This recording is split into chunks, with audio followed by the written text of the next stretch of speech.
Guntur rural మండలంలోని 46వ division Dwaraka నగర్లో MLA Burla Ramanjaneyulu సోమవారం నిత్యావసర సరుకులు పంపిణీ చేశారు.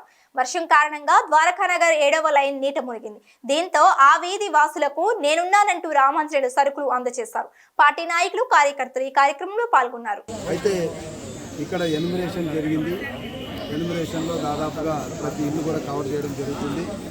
అదేవిధంగా ఇక్కడ కార్పొరేటర్లు బాలాజీ గారు కానీ, ప్రసాద్ గారు కానీ, కోటేశ్వరరావు గారు కానీ మరి వీళ్ళకి వితరణగా తమ వంతు సహాయంగా తాత్కాలికంగా బియ్యము, తర్వాత అన్నం వండుకోవడానికి కావాల్సినటువంటి సరుకులు కూడా ఇక్కడ ఇవ్వడం అనేటువంటి జరిగింది.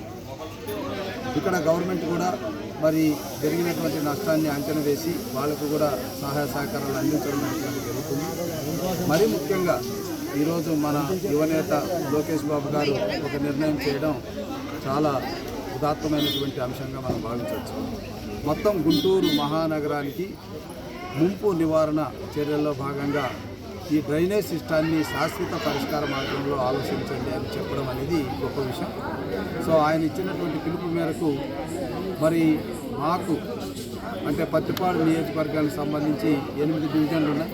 ఈ 8 డివిజన్లకు సంబంధించి ఈ డ్రైనేజ్ వ్యవస్థ మీద పూర్తిగా అక్కడ ఉన్నటువంటి నైబర్హుడ్ కమిటీస్తో మాట్లాడి ఒక శాశ్వతమైనటువంటి పరిష్కార మార్గం చూపుతాం.